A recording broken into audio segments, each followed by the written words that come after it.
All right.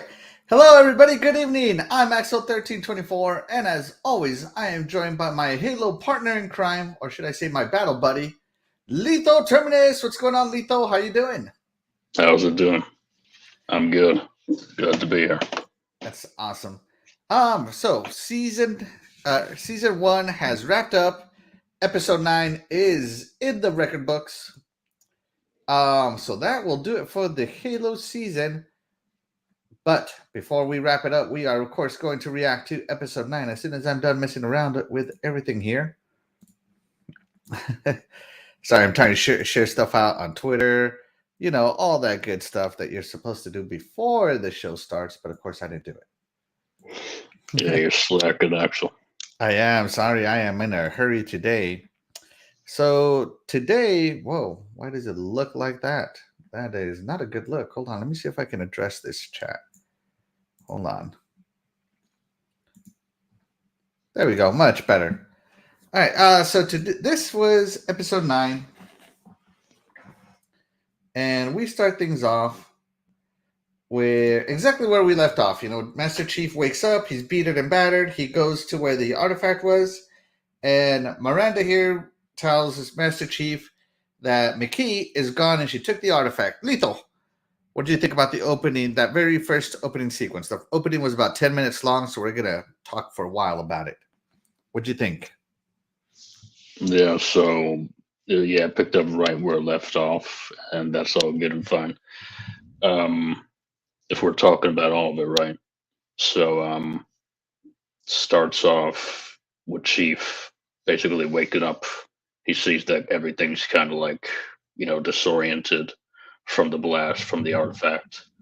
I think he's looking for McKee, but he encounters who is it? Vanek Miranda. and the oh, was it Miranda first? Yeah. Yeah, Miranda was it first. Yes. Okay, so yeah, he finds her first and then goes searching from there, basically. Exactly. And so Chief heads off searching from there. We go into McKee. McKee has chosen violence, and she already downed one MP. She's about to down another MP, and before she's done, she'll down a couple of more people to escape with the artifact. And we said there was two ways she was going to escape last week. If you recall, it was either going to be the Phantom or it was going to be with Dr. Halsey, and it turns out it's the Phantom. Was this the escape route you wanted her to take with the Phantom, or did you prefer her to hook up with Dr. Halsey? I mean, I guess the Phantom makes the most sense. I don't think Halsey was going to go where McKee was going, so the Phantom's the most logical option in that case. So you're right about that. Absolutely. Yeah, I agree with you on that statement. So she's looking for the Phantom. We get back. Silver Team is still fighting with each other. Vanek is still on mission, trying to bring Master Chief in. Master Chief tells him the truth. Vanek doesn't believe it, and Captain Key says it's all true because I was there. I kidnapped you. And he did this right next to Miranda, who is obviously shocked at this realization. What do you think about this scene? And basically, Silver Team lays down their arms, and they decide to be a team again eventually. But what do you think of this confession from Captain Keys to Silver Team? Do you think it'll be for the better or for the worse in the future? I think it'll be for the better overall. He's kind of just putting out there now, better now at this point in time when tensions are high with the Spartans. I don't think that he would want things to go wrong. Like Van Eyck to kill Chief or Kai or whoever, because that wouldn't work out well for everyone at the end of the day. They need every Spartan they can get. And exactly. Yeah, he's putting it all out there pretty much. So it's good that he did it, because I think it was eating up at him for a while, and this is kind of like the point he can kind of intervene and then kind of just put everyone at rest. Yeah, exactly. And Captain Keys has the respect of the Spartans in the video game, so I think this confession will lead to some more respect. Let's take a pause for a minute to say hello to some of our chat coming in. Casket Repair comes in. Evening, y'all. Crazy Greek Dude comes in. What's going on, Crazy Greek Dude? Thank you so much for stopping by. We appreciate you. and we value your viewership. Thank you so much. We're just discussing the season finale. If you haven't seen it, spoilers. If you have seen it, be sure to share your thoughts. Any thoughts you have, chat. Master Chief basically says, we're all we have now. Basically, because, everybody that they wanted to trust Dr. Halsey kidnapped him. Captain Keyes kidnapped him. Everybody's a liar. Except each other.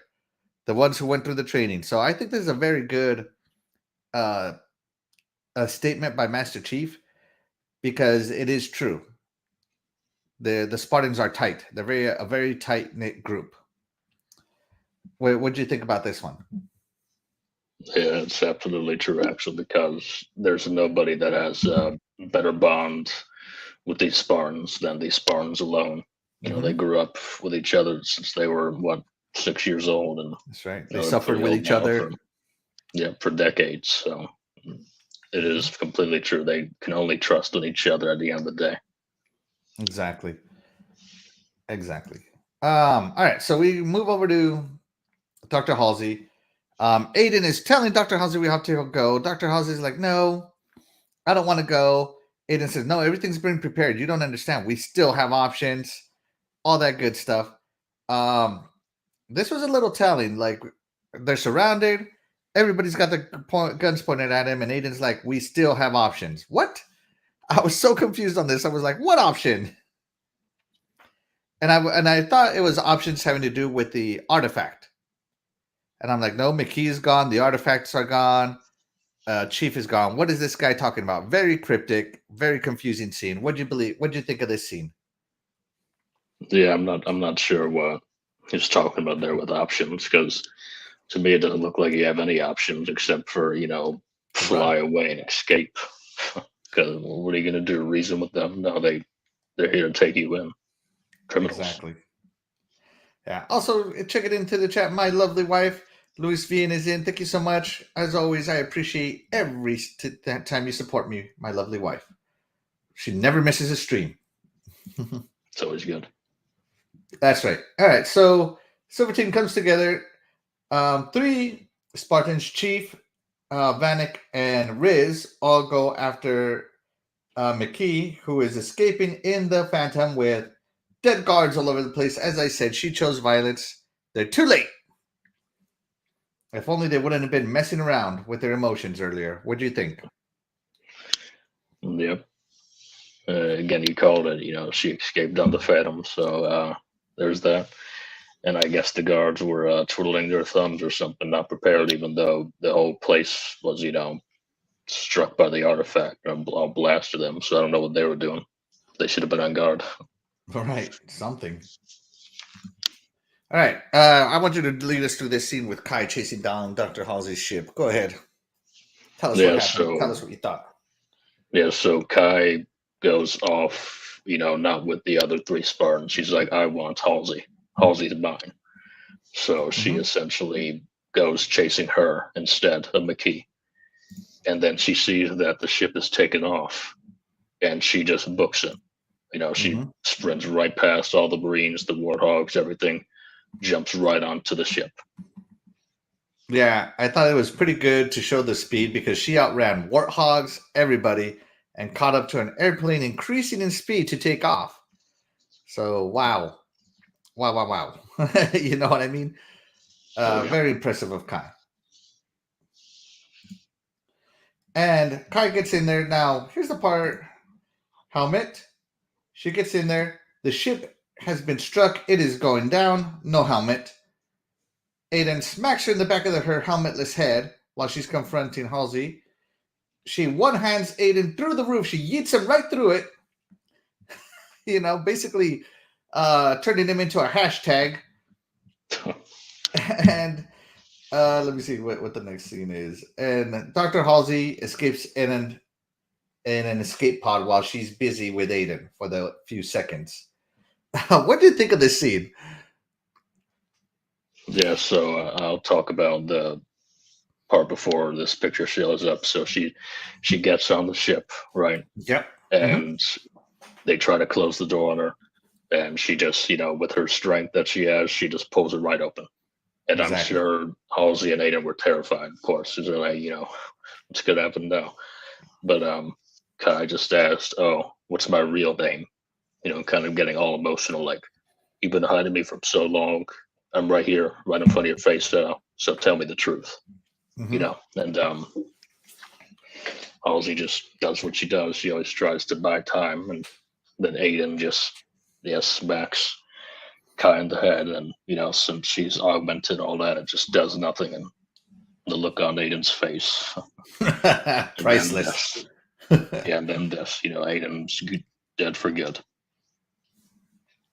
Yeah. So Aiden gets thrown through it. Halsey goes down. Back to this scene. The first thing she did was shoot one of the engines, so the ship cannot take off. It's actually just kind of on a slow descent.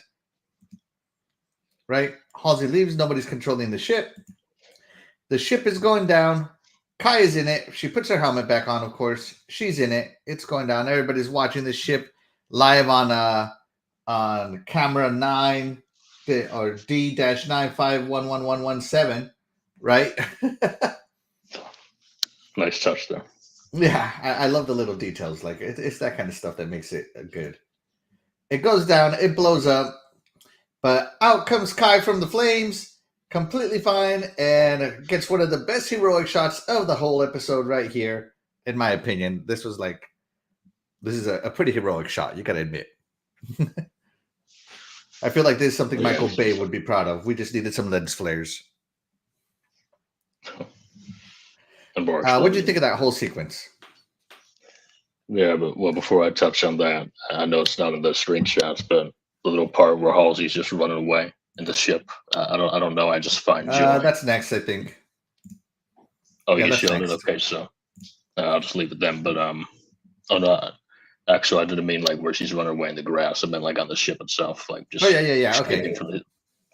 Yeah, so nothing important. It's just I thought it was really funny, just the way she runs with that coat on. And I don't know, it just makes me laugh. Very Matrixy. Yeah. So and Chief finally reaches out to Cortana, telling her, "I'm going to need you now." And I think this is the first time Chief has himself reached out to Cortana. Before, Cortana was always trying to interject herself, and this is the first time Chief reaches out. So again, very important moment in my opinion, which tells me that Chief is finally getting over his emotional damage. He was realizing the value of the mission. They're about to lose the war with the lost artifact, and he's using every resource at his disposal, including the AI that is in his brain. So that's a very important moment to me. I might be overthinking it, though. What do you think? So I don't think I actually touched on the last point before this one. I think I was just talking about Halsey with that one. But yeah, Kai comes unscathed from the ship that just exploded. And you know what it reminded me of, actually? You know what I'm thinking of? What? The Pillar of Autumn scene where like Chief's just flying the Banshee uncontrollably and then crashes into it, but then comes out just fine. Oh, where he crashes it on purpose. Yeah. Well, I no, he couldn't stick the landing, but he was fine. Let me see if I can find it. Not Halo, the TV series. Wow.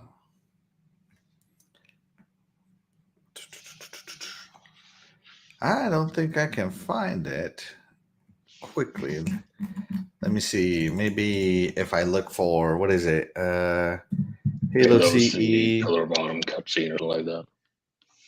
Halo CE. I'm just going to type in movie. See what happens. Halo CE PC. Halo Combat Movie. Anniversary PC. All cutscenes. Yeah, that's what I want. Oh, man, I'm not sharing the screen. I'm only sharing one thing. It's okay. Let me see. About how far into it is it? It's close to the end. It's like the last mission, so. Right. It's right before the Warthog run, right? Yeah. for that. Yeah. Let's see. Where are we? Oh, we're already in the pillar of autumn.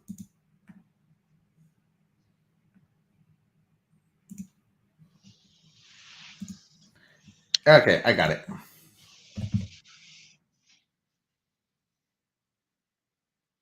Yeah, I think you're totally correct on that scene. I don't know if I'm gonna get copyright striked on this, but you know what? I kind of do not care. Let's see. Stop screen. Share. I'm just gonna share the whole screen here. Sorry, guys. Setting up takes some time to do. Here we go. So this has to be it, right? Let's see. Oh, I haven't added it. I gotta add it. All right, there we go. This is just a YouTube video, guys.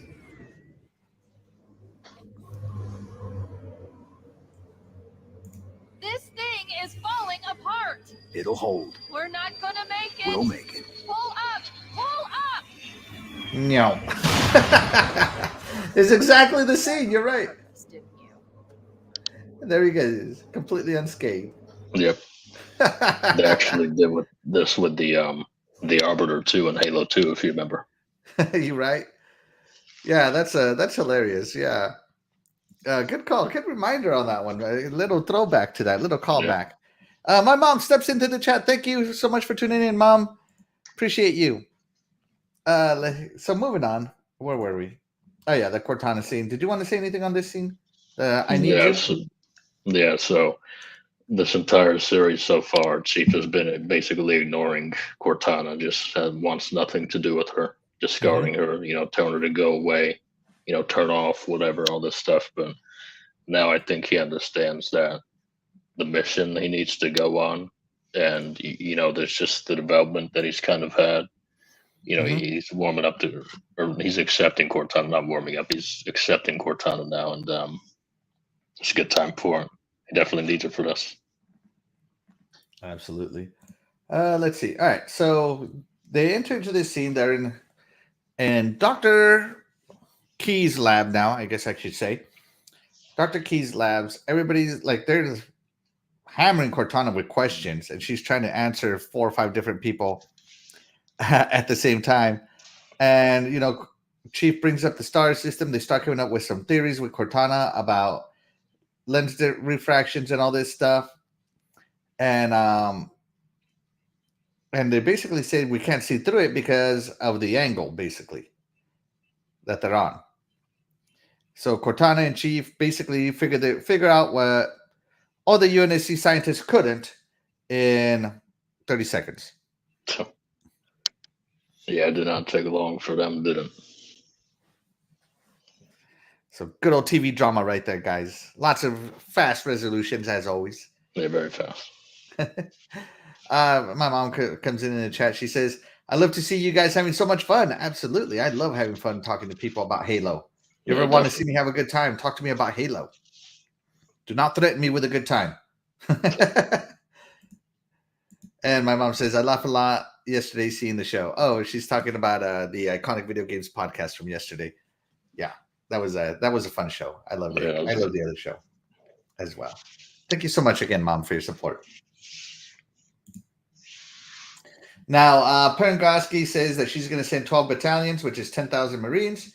Chief says, you send 10,000 Marines, you lose 10,000 Marines. Let Silver Team handle it.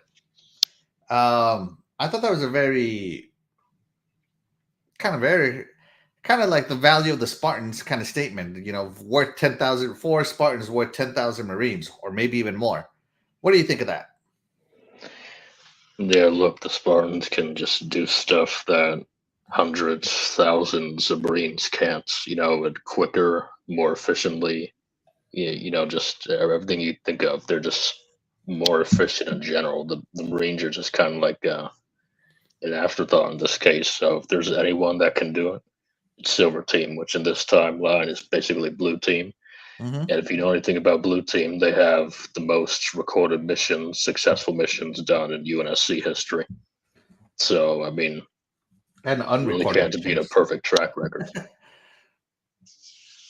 They also probably have the most unrecorded missions in the UNSC. Yeah, that as well. Yeah.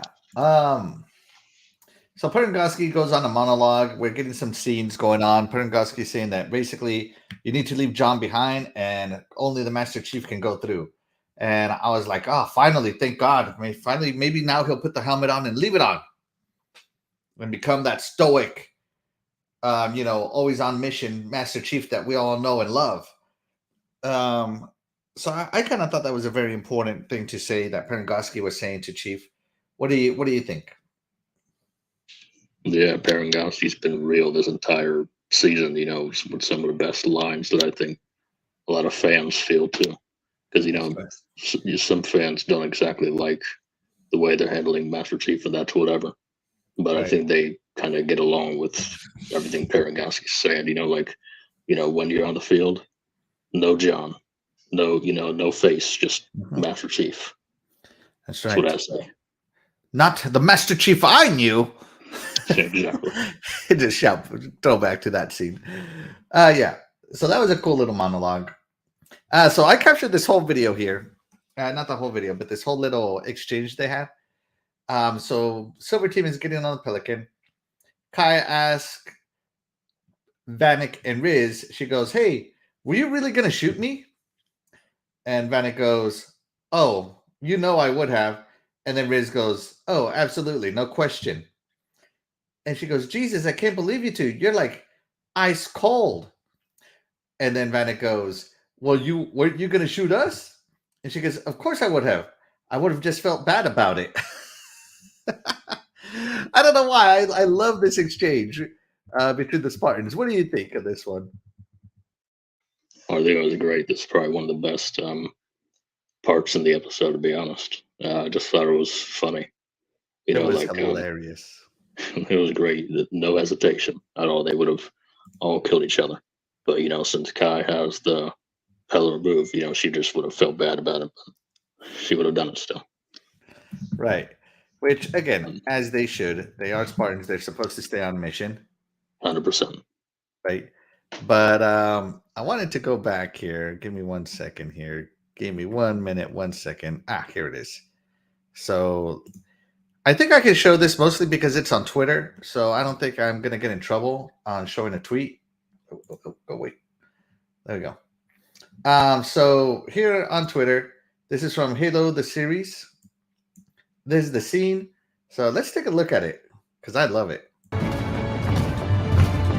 Hey, were you really going to shoot me? I would absolutely. No question. Jesus, I can't believe you two. You're like ice cold. Well, weren't you going to shoot us? Of course I would have. I would have felt bad about it. Damn, Benny.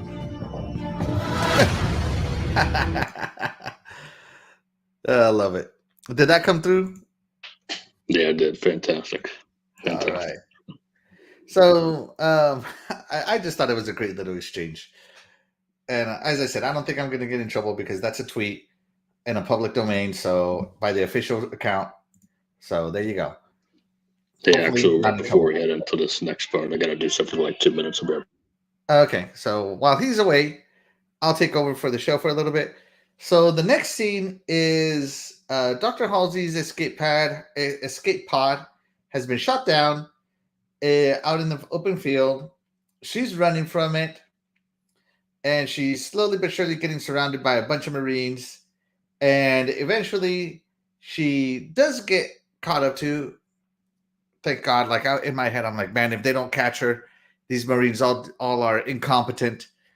And they do catch her and they arrest her because they got her surrounded and she finally goes, but she was trying to run. And I love all the detail in the scene. It was quite the scene to see Dr. Halsey get caught. Yeah, we'll come back to it when Lethal is back in it.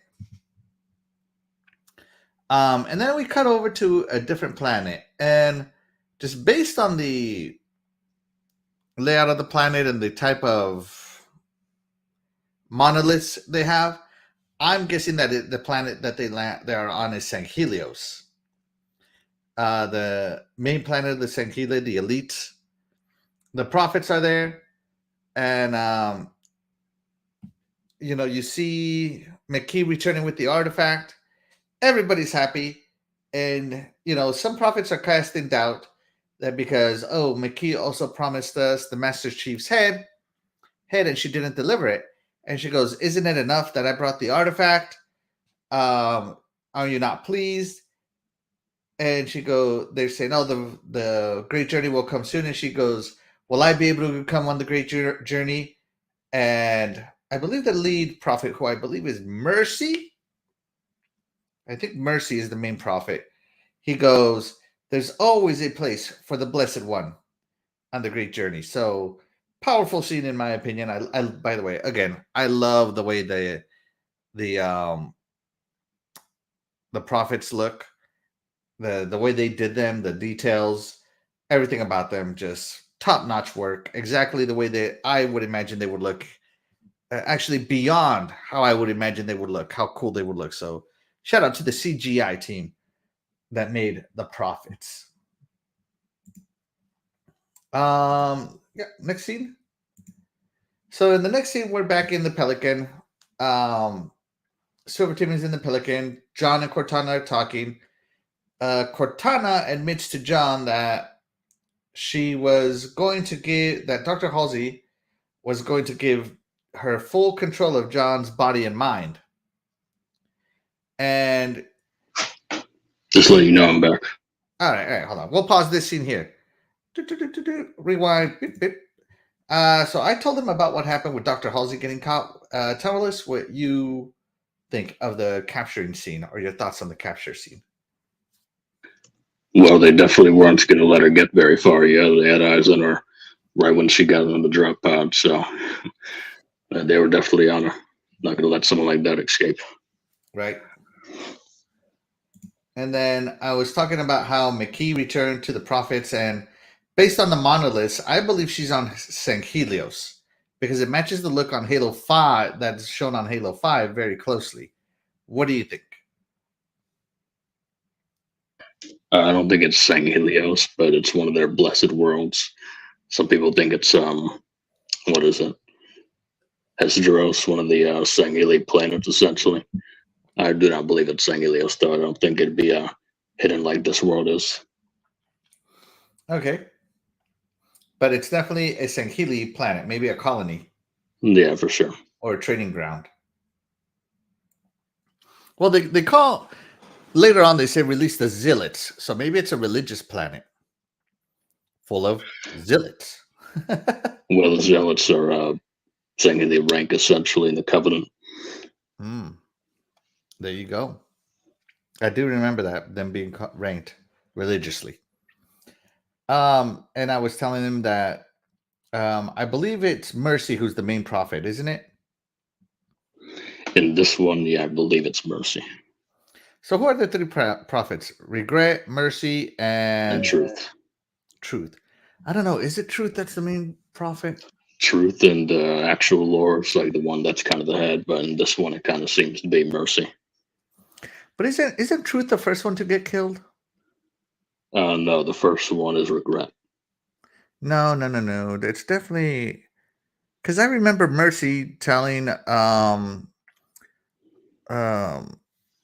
what's the Halo 2 brute? Tartarus. I remember Mercy telling Tartarus to forget the other prophet, and I believe that was Regret. Oh no, that's Truth. Truth told Tartarus to forget Mercy. To forget Mercy. Regret was already killed by then. Okay.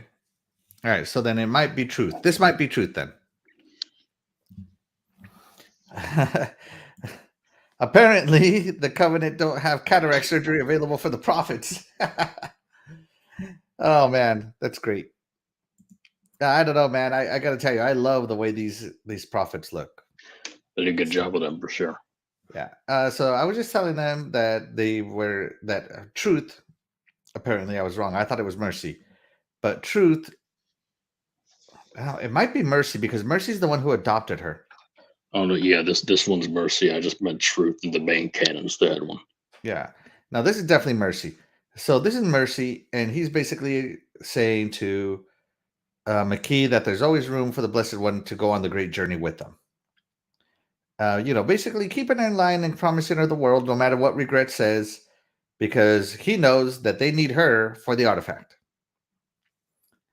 but once her usage is up, it's up. You know what I mean? Very Dr. Halsey-ish. Yeah, for sure. And then we're back on the ship, and Master Chief and Cortana are having a discussion. Cortana tells Master Chief that she was designed to take over his body and mind, and that John would no longer exist once she took over. But the reason that didn't happen is because Halsey needed him for the artifact, and once John put it together, once she had McKee, she no longer needed John, so forth and so on. And Cortana says, "Well, I didn't do it because I'm able to learn." And the thing that makes you special is your humanity, stuff like that. So they have a little nice heart to heart here. What do you think of this nice kind of getting rid of all the secrets and getting straight to business and of trusting each other? Well, I think it's a very good way of connecting with each other, for Cortana to be upfront about all of the intentions that Halsey had for John. And so the way to kind of,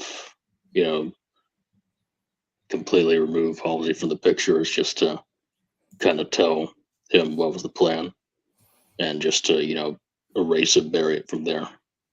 So I thought it was a good moment. It definitely seemed like they connected a little more because of this, and it's just going to spiral on from there, I think. I think so. Now they enter the gravitational field. Cortana is trying to guide Chief. Her signal gets scrambled, which is kind of weird that her signal would get scrambled because she's in his head. Okay. Yeah, that's quite something, isn't it? Yeah. So Cortana gets scrambled. And Master Chief kind of just like through intuition almost flies the ship through the gravitational field after the ship catches fire. They're going to get spaghettified. All kinds of high tension stuff happens. I like the scene, but I didn't like that Cortana got scrambled. I guess maybe her projection would get scrambled, but I don't see why her voice in John's head would get scrambled. Like why she would get scrambled. You know what I mean? Yeah, that's fair. It's one of those, I don't know, things they probably didn't include because they might have forgot about it or something. I don't know. Yeah, it's very inconsistent, in my opinion. But it was a nice little high tension scene before they get out and stuff. But here we go. Miranda's confronting her mother, basically saying that she never see the day that Dr. Halsey would be held accountable. And she's letting her know that she's getting Article 72. Lethal, what is Article 72? It's where they just eliminate the person of interest. Yeah, it sure is. Article 72. Now, if my... oh, my goodness. Excuse me. Don't know where that came from. If you recall, I believe episode 1 also said Article 72. Yeah, and it showed Quan Ha as a target. Quan Ha, yeah. To be eliminated. Was supposed to be Article 72. Let me see if I can find it. I don't know if I can. I'll go through these real quick, guys. Yep, Article 72, terminate right here. So you can see Article 72 is basically get rid of them, get them out of the picture. They are no longer necessary. They are a threat to UNSC. So now Dr. Halsey is getting Article 72. What do you think of this scene? Well, the way they kind of presented Dr. Keyes here just kind of make it seem that she's completely distanced herself from almost any emotion with Halsey. The only thing that she can bring herself to do is just tell her that, she's going to be eliminated essentially. And, it's pretty cold, but,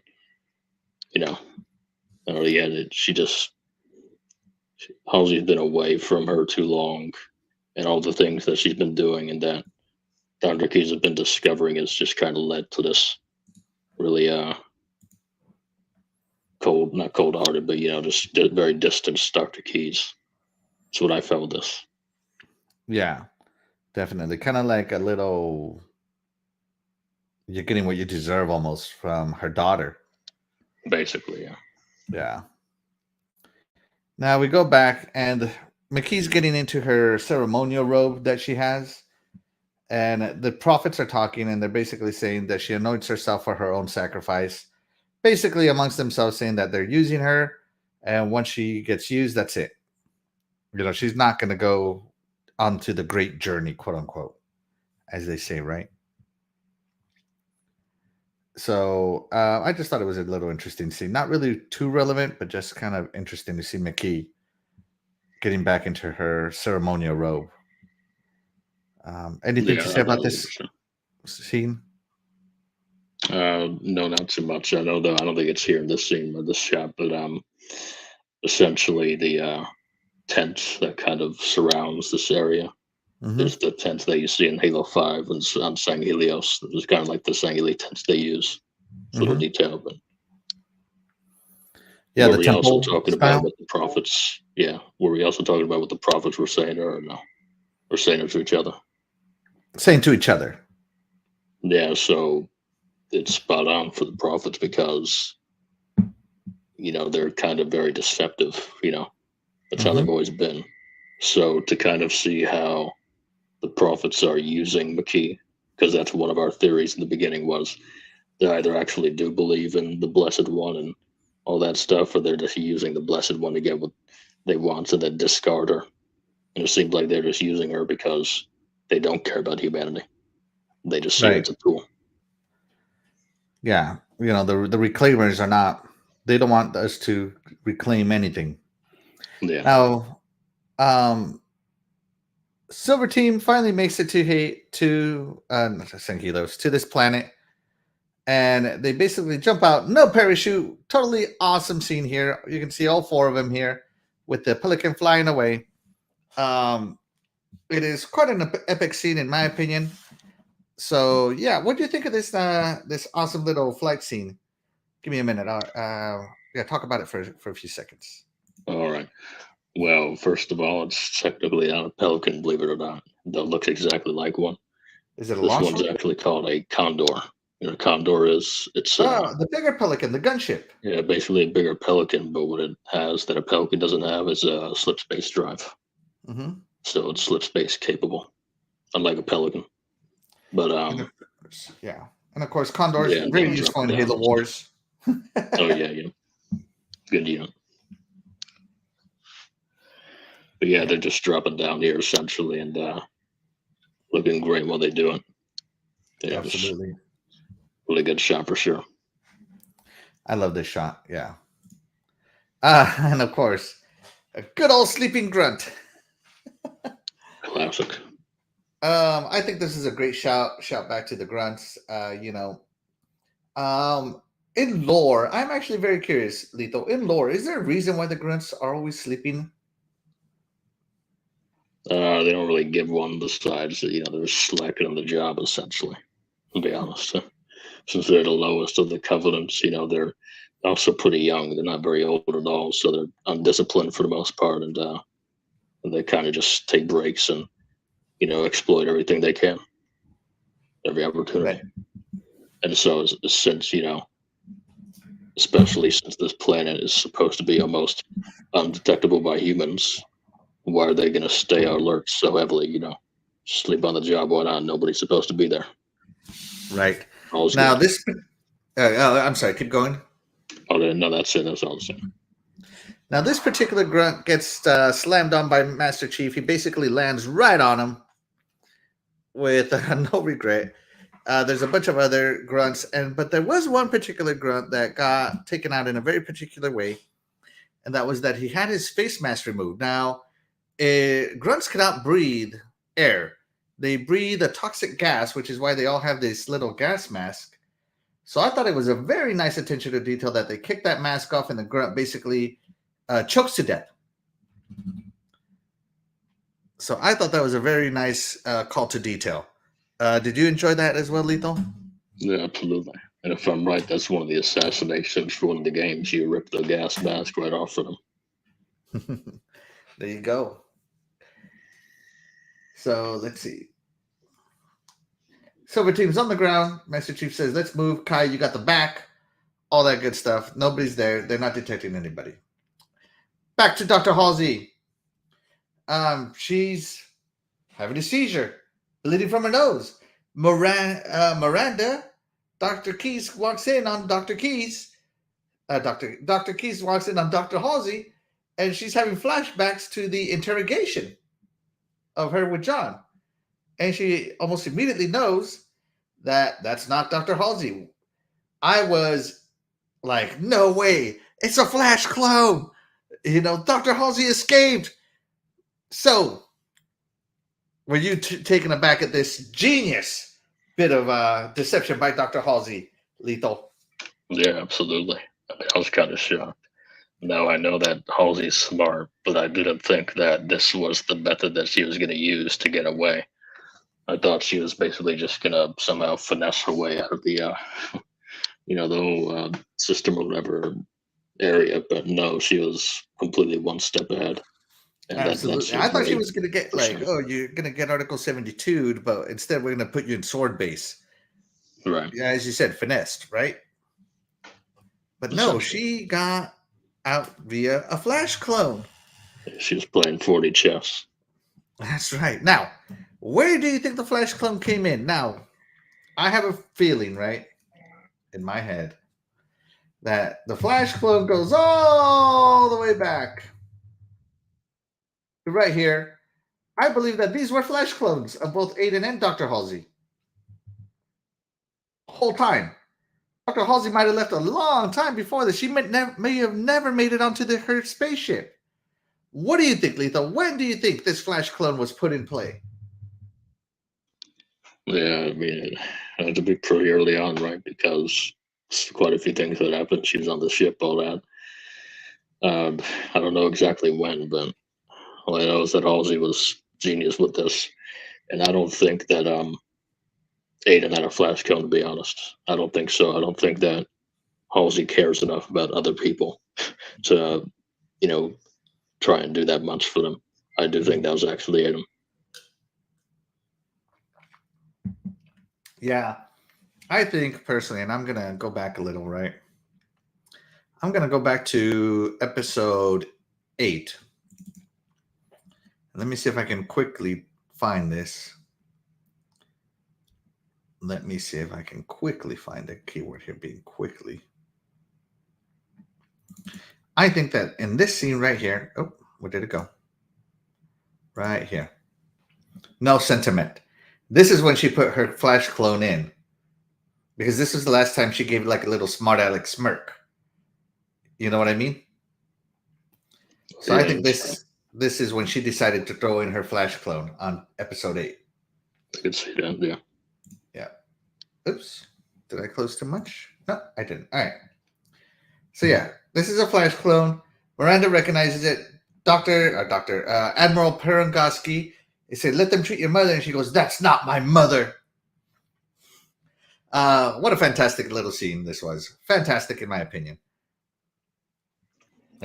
This is the first, whoa, Dr. Halsey's as you say, playing 4D chess.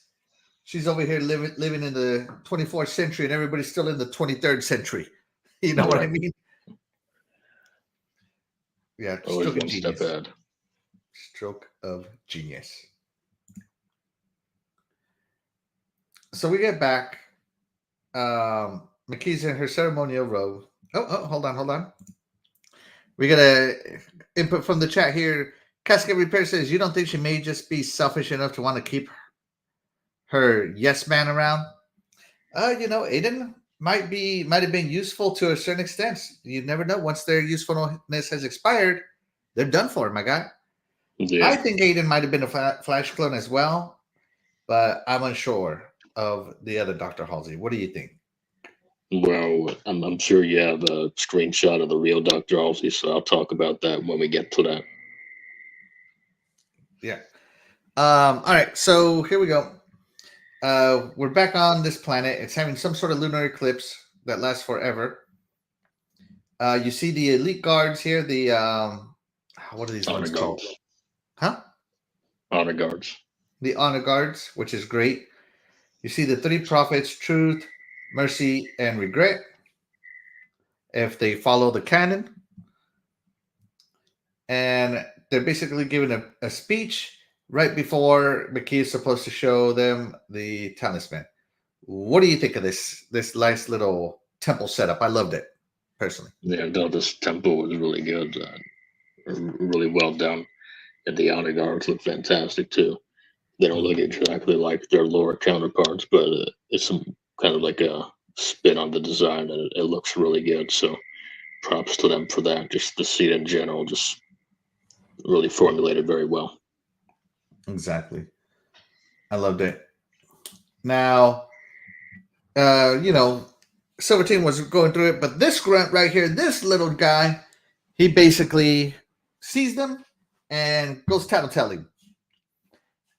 And the real fight begins, finally. And I love all this detail. I mean, look at it. How could you not love the detail in this? That's very good. Yeah. Out come all the zealots. They're rushing the temple now. They're coming from underground. And the fight begins. What do you think of this? Now that everything moves very fast. So, Lethal, talk to us about talk us through this fight. Well, you begin with all the zealots, hundreds of them rushing, the temple essentially coming out from the mountains, right? Mm-hmm. I thought it was really cool just to see the sheer numbers that they have, even when you don't expect it. The Covenant has numbers somewhere. It's not just going to be some grunts guarding. They got people everywhere, essentially. If we don't see them at the first sight. Mm-hmm. But one of the parts I didn't like actually was the use of the word zealots and the way they're kind of treating these elites here. Because, again, if you know anything about elites, they're supposed to be very intellectual, very sharp, cunning, strong. You know what I mean? But the way they're kind of putting them there is more like grunt cannon fodder, to be honest. I think the more appropriate one to use would have been like hundreds of grunts just rushing them, since they are actually cannon fodder. But especially the use of the word zealots.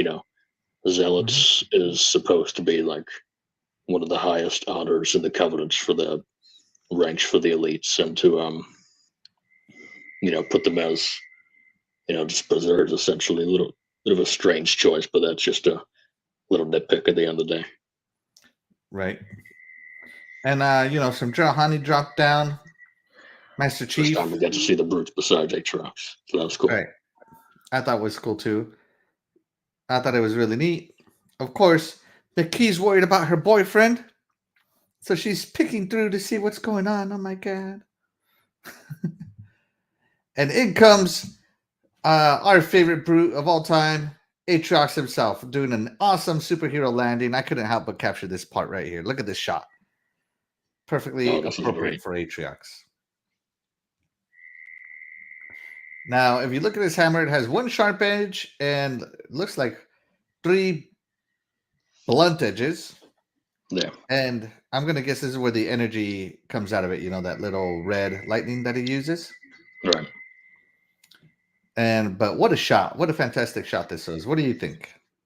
No, it's a great way again to say, you saw the other brutes, but when you see Aatrox or when you see a brute that looks like this, right away that it's, the best of the bunch, essentially. And even Chief comments about it, Right. He says. Yeah, he basically says a curse word when he sees him, because obviously Chief has been taken out before by this guy. Cortana's like, remember him? All that good stuff. The legend of Aatrox is growing, which is exactly what we want. That's how it should be. That's right. Now, Riz tries to go in for Aatrox, tries to do some fancy moves, and of course Aatrox makes short work of her, as he does every Spartan he's ever faced.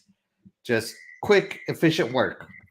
She gets face planted into the dirt and thrown up against a pillar. I want to go back here because Riz and Master Chief were making short work of these other Jurhani. And they were outnumbered. But in comes Aatrox, and she can't 1v1 one. once again, leading to the legend of Atriox. Yeah. Right. You know, Atriox is special amongst the brutes, you know. A lot of people say he's basically the Master Chief of the brutes, you know, because you got the regular brutes, which, yeah, they're still strong, but you can kind of think of them almost as Marines compared to Atriox. And then Atriox is a Spartan. You know, just a correlation there, because the fight with Riz lasted like 4 seconds, not even. Not even, maybe 2. That's long. Yeah, exactly. And it just shows you that how efficient Atriox is at making short work of the best warriors humanity has. It's quite something. Right.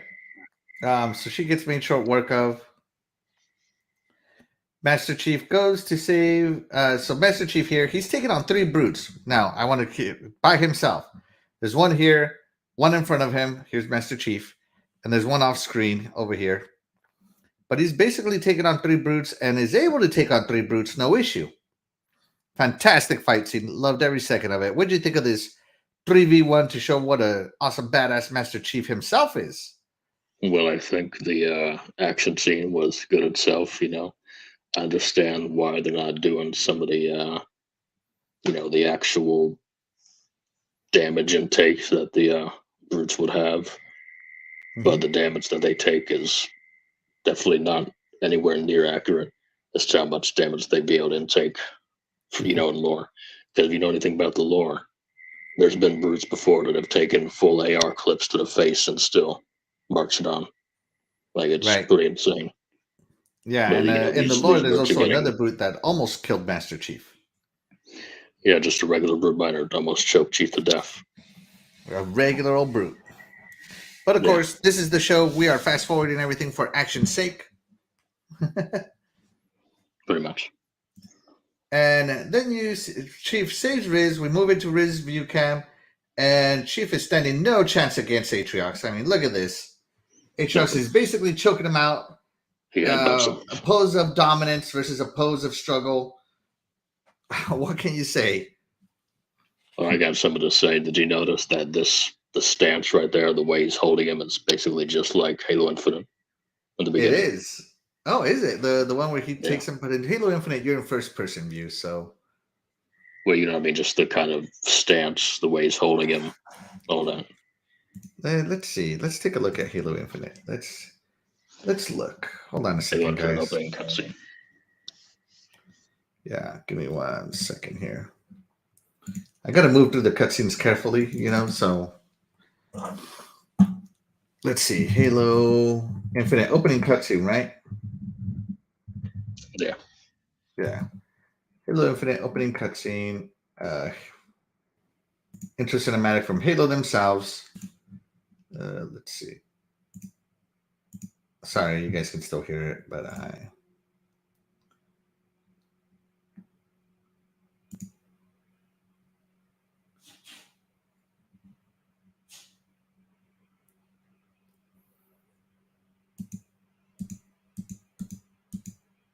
All right, I think I found the part where you're talking about here.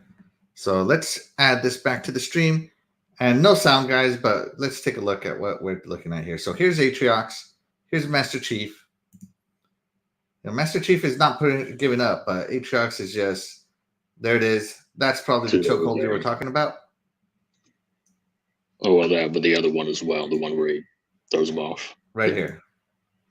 Yeah, okay, so you're talking about right here, where he just, yeah, it basically is the same one. Hammer down, Master Chief choked out. Yeah, almost exactly the same. Yep. Very close. Nice observation there, Lethal. So yeah, Master Chief keeps getting choked out by Atriox. Just no chance at beating this guy. And, you know, he basically puts him down and starts punching him out. And he punches him so much that he cracks his face shield like he has it in Halo 5. You know, the crack shield he has in Halo 5. I thought that was a nice little touch. Once again, nice little fan call out, cracking the face shield. Yeah. What do you think? I thought it was good. What I thought was a little strange, though, is that he like punched him with his bare fist twice. I get it, but why not just use the mace that you have, which is, a little stronger, Maybe It you're just reminds got me. a little cocky. Well, maybe, yeah, but it reminds me of that one scene in episode 5 where that elite is punching Kai with his bare fists. Mm-hmm. That was just strange instead of using a weapon, but it doesn't matter at the end of the day. He destroyed Chief is what matters. That's And he right. put on his helmets, made it slowly crack. That's right. Now McKee decides to touch the artifact to save Master Chief, and she lets out a powerful wave again, basically taking everybody down, including Atriox, including Silver Team, and is basically launching all of the elites off the platform from this very powerful shot. What do you think of this McKee saving Chief scene? Yeah, it's like one of those final acts of, justice, essentially. Like, at the very end, I'm going to turn into the good guy and try to save you. That's kind of what it is. Yeah, I think it's apparent that McKee has genuine feelings for Chief. She just has loyalties as Chief has loyalties, right? And of course, when she touches the artifacts, a star map starts to appear, which is, I was not expecting that. What did you think of the star map appearing? And of course, everybody's bowing to it in the middle of a fight for some reason. What do you think of this whole scene here? Well, I thought it was great, to be honest. All right. And I don't think this is saying it, but yeah, showing the location of the ring. I wasn't expecting that, but I thought it was interesting how they did it. Absolutely fantastic. And of course, because when the artifact is activated and McKee and Chief are essentially connected in some form or fashion, Chief enters his trance in the middle of a fight. You can see Riz over here fighting for her life, and Chief is down on one knee because he's now inside the I don't know, I'm going to call it the conscious prison that McKee puts him in when she touches the artifact. And he tried to resist it, but he was unable to. Once he blinked, that was it. What do you think of this? Yeah, Chief is out of the picture for now. Yep. Actually, he's in the Foreigner Dream world, I guess, on Layla. So they cannot rely on Chief anymore. Right now, at least. Right. Now, Chief and McKee have a lot of back and forth. McKee is trying to get back to his body, trying to convince McKee to let go. McKee's saying, no, stay here. I'm not going back. We belong together. And Chief is trying to convince her to let go. What do you think of this little thing where she basically wants them to be there by themselves? Yeah, it's one of those, like, romantic things, like, come with me, leave all that stuff behind, we can be together forever. You know what I mean? Yeah. Like, one of those things, but yeah, Chief can't do it. He obviously has a bigger battle to fight, and McKee's just insisted on staying there. Just Right. up in the clouds, basically. She's in Cloud 9 with her boyfriend. Now McKee, this whole time, it's a lot of back and forth between these two scenes. What's going on in the outside, what's going on in the inside. And it's so funny because I was saying to myself, just shoot her, make her let go. And sure enough, she gets shot. Master Chief is like, oh no, because he wanted to convince her, right? He never wanted to hurt her or kill her. But he's like, oh no. But she started bleeding even in the Forerunner Dreamland, which I thought was a nice little touch to show that, you're not physically separated from your body. You know what? The Matrix can still kill you. What do you think of this scene? Yeah, I thought it was a cool shot showing the wound that she just got from the sniper, I believe it is. Right? And yeah, like you said, showing that she's not untouchable, even though she's touching the artifact. Right. A good representation of showing that correlation. Absolutely. And McKee goes down. She's down and out for the count. She's essentially dead. There's no way she's not dead, in my opinion. And she has a nice little death pose here. I kind of like the death pose they put her in. Very artistic, very cool, in my opinion. And it's shown that it's Kai who shoots McKee, which again, I'm just like, it was kind of a necessity. You know what I mean? Yeah, like it had to be done pretty much. Do you think Chief will have and harbor any hard feelings to Kai for shooting McKee? I think there might be something there with that. I don't know how they're going to handle it, but I do think that's something that could definitely arise for sure. Right. Now, it turns out that Kai shot McKee before the star mat was complete. The Prophets didn't get to see it all. They don't know exactly the location of the ring, but they have an idea. So I thought that was a nice little detail too, because it leads now more towards, season 2, the race to the ring. So I thought that was very, very cool. Of course, more elites are coming out because, they're coming out in waves. They're all coming in.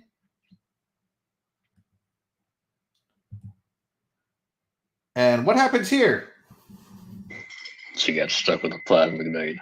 Good old They plasma got a sticky on her. And, true to the lore, she wasn't able to take it off. I mean, once you're stuck, you're stuck. That's it. Yeah, pretty much.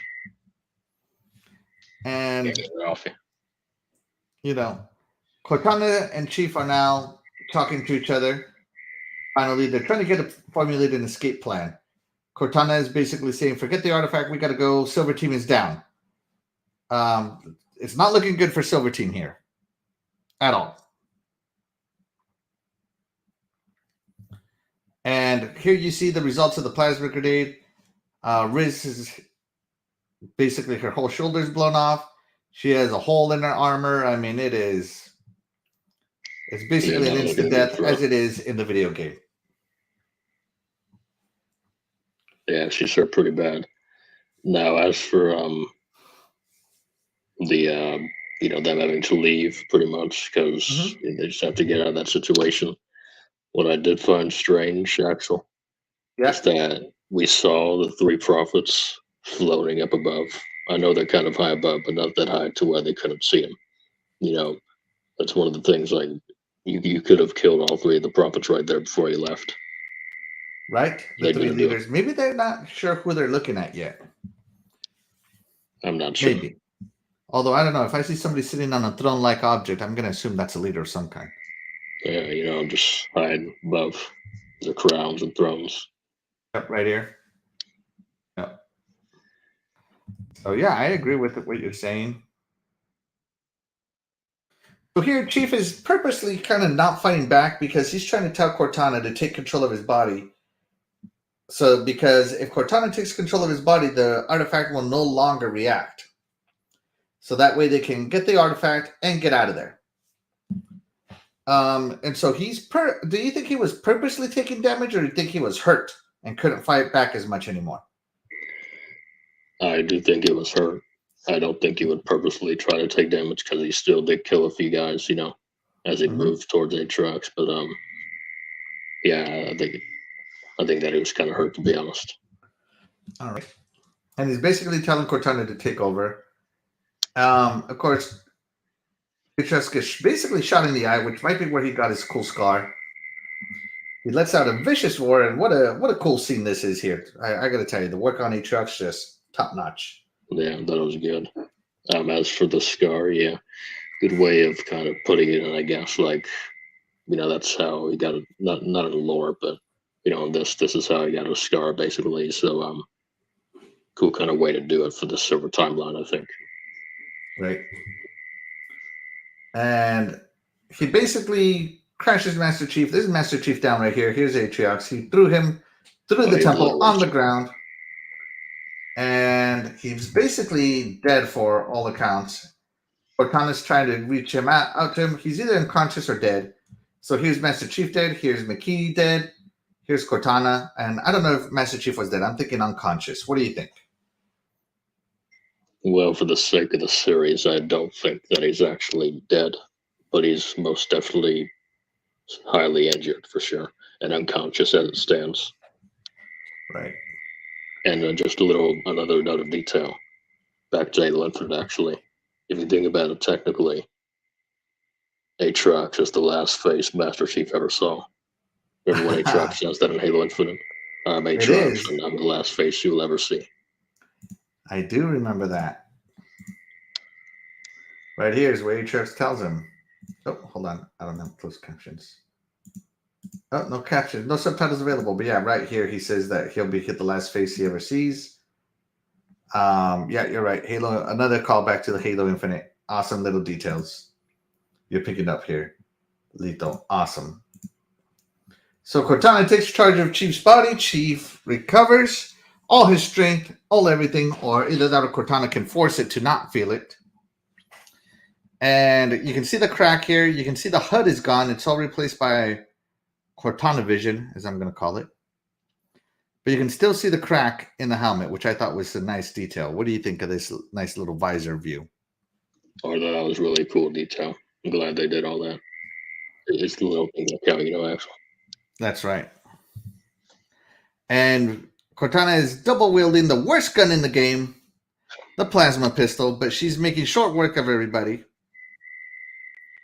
And in comes Aatrox. But before we get into the Aatrox fight, Cortana as Master Chief just making short work of everybody and being a badass. What did you think of this? Well, right before I get into that, let's go back to the other screenshot first, the one before this. There we go.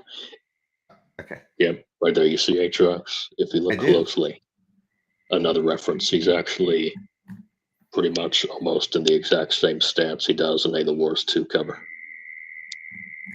If you notice, this is just like almost the same pose he does, just a little detail. But getting back to the next shot there, Cortana, yeah. So a lot of people have been saying that Cortana controlling Chief has been acting more like Chief than Chief has been acting like Chief.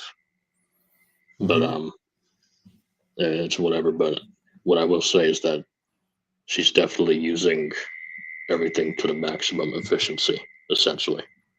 That's right. I thought that was really cool because, John might be good, but you don't beat an AI pretty much in terms of what they're capable of doing, how they're able to go out about things. Yeah, I'm going to discuss that a little later. No, you know what? I'll go into it now. This scene disturbed me because... Did you see my tweet? I don't think I did. Did you not see my tweet? So a few days ago, when this came out, this is my tweet right here. So I said, I thought that I would see a badass Master Chief in Halo the series, but instead I saw an emotionally wrecked John. The most badass fighting was done when Cortana took over. What a complete assassination of the legend of Sierra 117. So I am in camp. What the hell? Why was Cortana so awesome and Master Chief wasn't? This is what Master Chief should have been doing the whole time. Right. Instead, it was all like, Mikado, I can't take on Aatrox, la la la la la. I'm not a badass.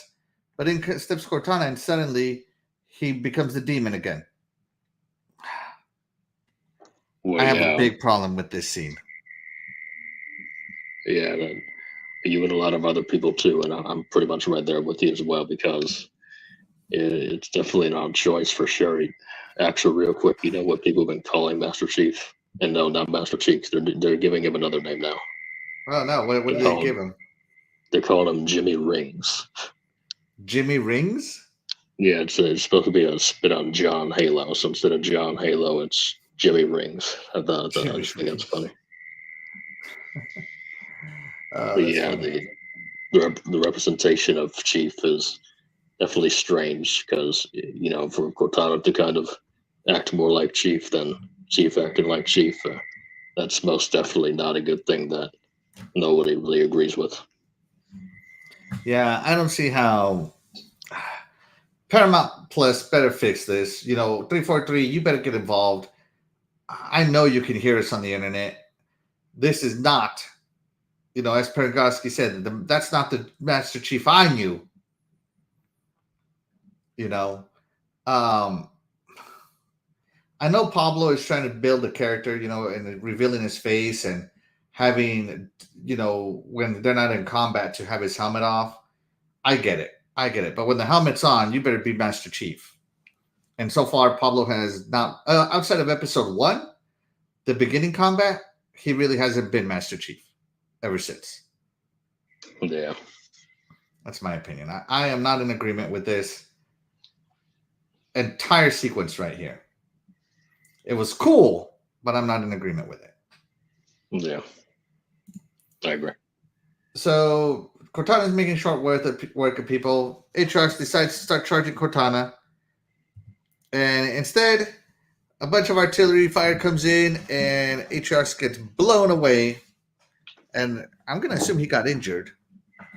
Yeah, he's definitely injured. I'll talk about this, though. You can go first if you want, whichever. So he gets blown away by the Condor version of this bad boy right here. You brought the Pelican, nice. Yeah. So this is a Pelican gunship, an Infinity-style one. And, it has that Gatling gun, it has the rocket launchers, but the Condor is the bigger version of this, about 2 to 3 times the size. And, of course, this one is driven by the pilot, who later on we find out his name, Mark or Jose or something. I don't remember his name. Fernando Esparza, yeah. And so, yeah, this is I love this ship. By the way, I love this little mega block. And it's not little, it's quite large. And it's got all the nice details. So he gets blown away by one of these bad boys. Rip Aatrox, sorry, buddy. But no, he's not gone. Don't even. That's it. He's dead. That's the way. That's the way the show works. If Master Chief gets assassinated, so does Aatrox. That's the rule. I'll say this right. If they actually did kill Aatrox here in this timeline, that is so anticlimactic. That is so anticlimactic, to be honest.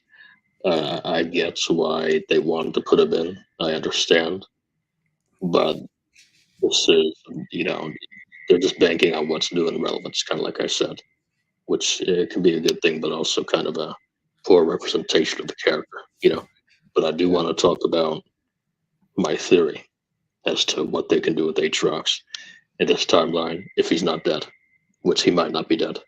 He's totally dead. Yeah. If the TV show ruined Master Chief, they better ruin Aatrox. He's dead. That's it. Don't go there, actually. Rest in peace. You can go cry all the tears you want, Lethal. He's dead. No, actually, I'm not you can accepting your little Aatrox eulogy later. No. Here's my theory, though. It's my theory about it. Because, so let's think about it. I think what they can do for the Silver Timeline is build up to Aatrox rebelling. Here's how. So in season 2, let's say we'll find out Aatrox is still alive, right? Mm-hmm. And you know how the prophets basically said, "What are you doing? We need Master Chief for the artifact. McKee is dead." And basically how Aatrox, quote unquote, killed Master Chief, right? Mm-hmm. So they didn't think they could use him. And then it turns out he's still alive, but because he got shot by a Condor, he couldn't stop Cortana, I'm calling in this case. And I think what that's going to lead into is Aatrox being put on trial, kind of like in Halo 2 with the Arbiter being put on trial. Arbiter style, this time. Yeah, except for this time it's going to be Aatrox. And what I think is that instead of the Arbiter helping with the Great Schism, I think it's going to be Aatrox with the Great Schism at this timeline. And he creates the banners from the Great Schism. There is a lot of Arbiter fans. If they take away the Great Schism from the Arbiter from, what's the Arbiter's name? Velvedam. I mean, he's the most famous elite in the entire Halo lore. He's the most liked elite in the entire Halo lore. He is the leader of the Swords of St. Helios. If they do not use Velvedam, oh man, this show is just doing everything wrong. They could still use him. It's just that Aatrox would also be there in some kind of way, because he's already been established now, So why not control that in addition, But again, Velvedam did not come into prominence until after the Halo ring was destroyed, the first one. So maybe we'll still see him. Yeah, for sure. There's an opportunity. Right.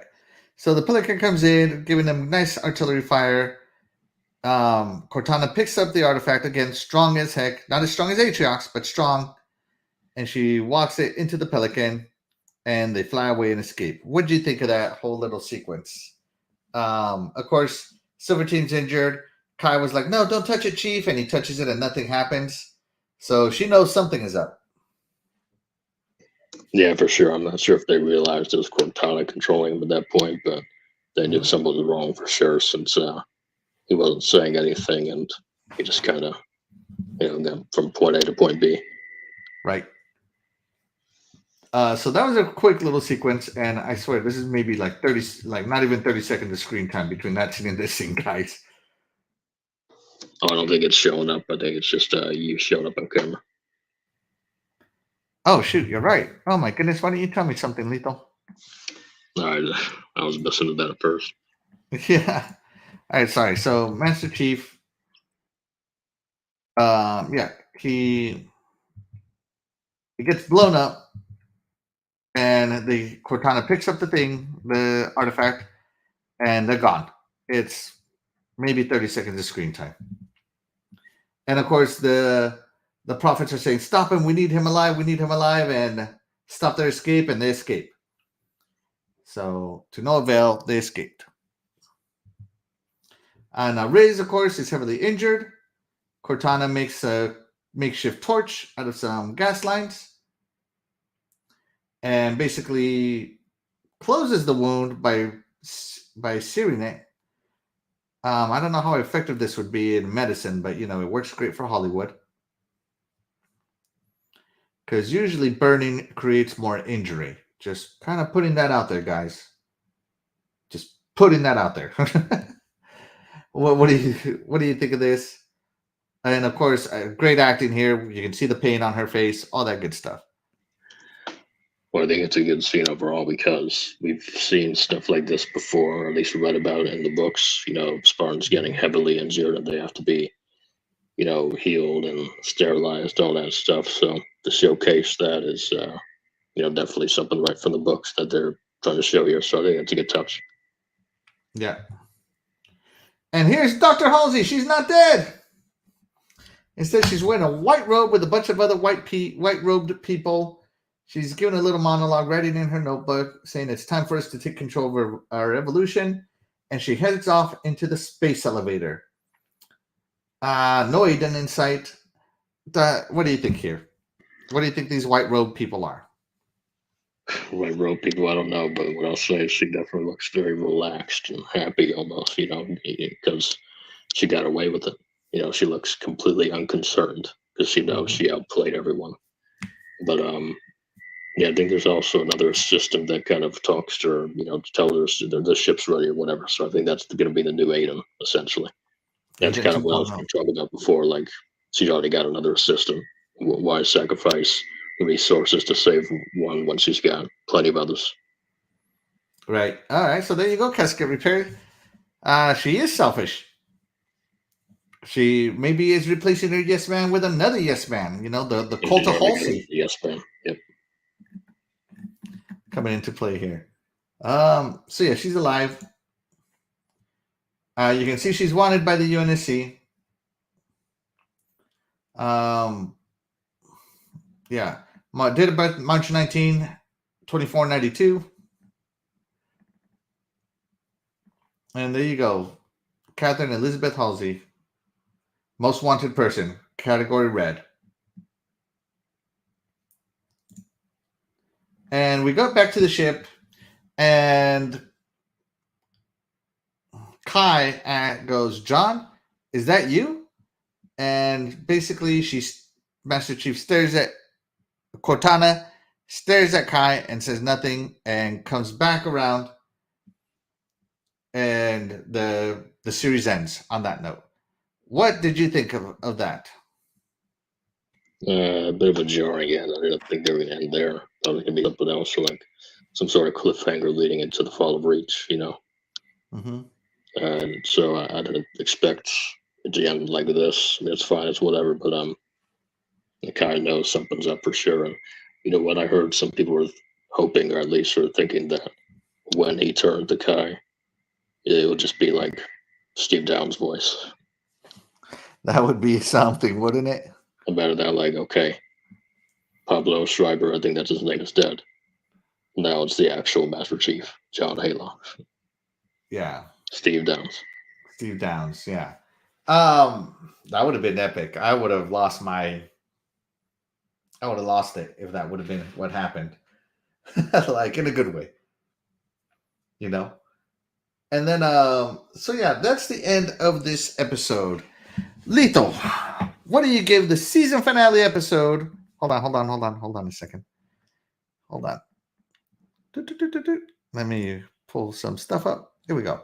Lethal, what do you give season 9 of Halo the series? I'm going to give it an 88. An 88. All right. And I'm going to go even lower because I was bothered that Kai took off her helmet for essentially no reason. You know, when she was on the ship with Dr. Halsey and Aiden, she could have done all that and kept her helmet on, in my opinion. In this guy's opinion. What is happening here? Hold on. Yeah. I would have scored it higher, but, well, the reason I scored as high as I did because Aatrox was great, so. There you go. Aatrox fan over here. Skewing the scores just for Aatrox. As Shame one on should. you. All right, there we go. All right, so episode 9 from Lethal gets an 88. It gets an 80 from me. And so we're going to go one by one here. Lethal, Axel. All right, but first of all, before you give it, what do you give this whole season 1 as a whole? What do you give As it? a whole. As a whole. Season 1 as a whole. What are you giving it? As a whole, I'm going to give it an 80. An 80. All right. So Lethal's whole is an 80. And I'm going to agree with you. It was about an 80. It had some great moments. It had some down moments, but I'm going to give it an 80 as well. So I'm going to move these over to here. Okay. Let's see. Lethal whole. That's what I'm going to call it. Lethal whole. Lethal season 1. That's what I'm going to call it. Season 1 rating. This is going to be Axel season 1 rating. Now, Lethal, as I'm calculating these things out, season 2, what would you do? What would I do? What would you do with this show? Make it better and make season 2 even better than season 1. Well, number 1, keep Aatrox alive. Okay, that's a good story. Good start right there. He's dead. Forget it, man. He's dead. Axel, no. But and what I would do is really focus more on the fall of Reach. That's what people wanted to see. And of course, the Halo ring as well lead up towards that. But the fall of Reach is a huge event in Halo, 100%. And if you showcase that, focus a lot more on that and just the gritty ground, down level kind of combats, more action, all that stuff, bigger budget. Really focus on the intense grittiness, brutality of the fall of Reach. I think people are really going to like it a lot more. I know they wanted to, I guess, focus on character development and all that stuff in season 1. That's fine. What I think they should do moving on, though, is just focus more on the events, like Fall of Reach, finding the Halo, all the stuff surrounding that. Don't go too far off, just stick with all that core stuff. People are really going to enjoy it if you do that.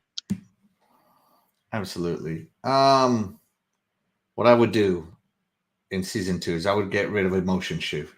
Put that pellet back in him. I mean, just being honest here. Emotional John just isn't really working for me, especially when the most awesome combat of it came from Cortana. 343 should be embarrassed that occurred. So, while Cortana's in charge of Chief, when she finally takes control back, he's more grounded, more central, and more mission-oriented than Cortana Chief.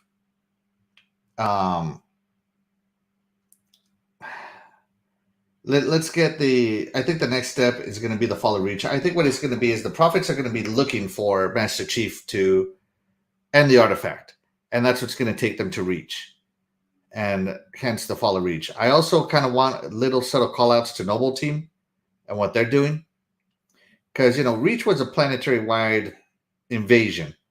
There's plenty of room to do little callouts to Noble Team. And other Spartans as well, because there's a whole lot of Spartans on Reach. Spartans. Yeah. I don't know if you can fit all that in one season, but do something. Yeah, at least like little cameos here and there, at least a couple of scenes or episode or two around the grander scale, just to kind of make sure people understand it. It's so isolated. It's not just about Silver Team. It's a planetary invasion. It is a planetary invasion. And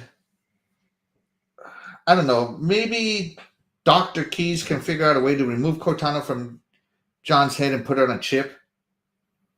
That would be to be more like the game, in my opinion. That would be really good. Not that I have a problem with the way she is now, but I just think, because in the game, he inserts her into Covenant technology a lot. He inserts her into Forerunner technology a lot. She can interface with a lot of stuff. She's left behind to deal with the Grave Mine for a long time. And none of that can happen if she's in his head. So I hope to see Cortana more traditional, just for storytelling. I think personally the best, most to lore character in this entire series was Dr. Halsey. Like, flat out. She was the most to lore character in the entire series. Aatrox too. Aatrox was a badass, yeah, so that they're building the legend of Aatrox. So yeah, that's what I think needs to happen. Yeah, I agree with you. And on another note, real quick, I think on their website they have like some sort of TV website that they kind of show like little details and like extra things you can kind of read up on. I forget what the link is, but Declassified or whatever it was. I think those are the articles breaking it down. But they have a website for it. Actually, the TV show gives some information about some stuff. And one of the things there, they talked about Operation Red Flag. Remember what that is, Axel? I don't know what Operation Red Flag is. Go ahead and educate me, sir. All right, so Operation Red Flag was a desperate attempt by the UNSC to kind of try to end the war. Might have not worked, but it was supposed to be like, okay, let's send a Spartan team in to try and capture a Covenant flagship vessel. And then with that, infiltrate. Yeah. Okay, now I know what you're saying. Yes. Take a prophet hostage in attempts for peace negotiations to kind of end the war. Mm-hmm. Yeah, I do remember Operation Red Flag now. That would be pretty cool. Yeah, and them mentioning it in, I think, Parangowski's file or whatever. It's pretty interesting. So it might be, some hinting at with season 2. All right, well, there you go. All right, so we're going to do something a little fun now. That's going to do it for today's review. Thank you so much for being in here, guys. But I'm going to go back to all these other episodes with Lethal right now, and only at the end, and kind of figure out what our Halo meta is. So it's just going to be me messing with spreadsheets and listening to old episodes, the ending of old episodes, to see where Lethal and I stand on our overall meta score from the Halo guys for this episode. Now, remember, I gave some high scores. Lethal gave some low scores. Lethal gave some high scores. I gave some low scores. So I think it's going to be really fun to see some of this stuff. So I will share it on my screen here. Maybe. Where am I? Nope, that's not what I wanted. There we go. I will share the screen. I will make it as large as possible so you guys can see it. There we go. So here's our rating for the season 1, where we are. We both give it an 8 out of 10. Not bad, in my opinion. Pretty good. Some stuff that did make me upset. Get rid of the cheeks. stop taking the helmet off in weird places and give us back a badass Master Chief. That's my main thing that I would like Paramount Plus to do. But we're going to go back through our episodes, go through our scores here. And at the end, it's going to calculate a little, Halo Guys meta, as I'm calling it. And let's see where we land. I think it's going to be fun. But as always, guys, thank you so much for coming in. You guys are the MVP of the show, as always. And let's do this. Are you ready, Lethal? Sure. To go through the past? Now, I don't know if you'll be able to hear these episodes, as they are kind of in a little creator mode for me. So let's see. So here's episode 1. Let's see where we are. Along those lines. So knowing that Soren is in the show, I think Chief is going to little, can finally in the last Cortana's leg. Yeah, more or less. It's We're going to introduce Cortana. That's where I think it's going to go. 7 Eyes says, I'm not sure what you mean by that. It was answering John. Okay. All right. With all that being where it goes. So I'm going to give it a chance. I'm going to watch every episode, and I want to see what they bring. Yeah. See a casket repair. Thank you. I'm very interested in that mystery disc, and I am excited for this show. Xbox, and so that's fantastic for us. Yeah, that's about it. Our season 2, and Phil Spencer and that. I Okay. can't find it. I might actually do this off the air, guys. Yeah. John Unknown 7 Eyes says Twitter on it. I think that's gonna be better for it. Unless you guys tell me you want to give it at least 3 episodes. Let me know in the chat. Yeah. John Unknown. If this episode, because Cortana, if I'm being honest, or second to last, Cortana will probably be introduced finally to the table, right, to stay. I'm trying to figure out where we said it. I should have written. I think I'll do this for season 2. I'll definitely write them down. Yeah. I think The show, I think, or something. Yeah, I'm gonna have to find it off the air. Against and Lori was I believe the first. Yeah, I'll just find it off the air. Whoops, that's not what I meant to do. I'll find it up there and I'll upload a screenshot, guys. Again, thank you so much, guys. Thank you so much for being here. You could have spent your Sunday evening doing literally anything else, but you chose to spend it here with us, hearing us talk about Halo. I appreciate you guys, and we appreciate your viewership. Lethal and I will be doing some more Halo projects together. Mainly, we're going to do a spoiler review of Halo Infinite. So if you haven't played the campaign, you might not want to listen to us.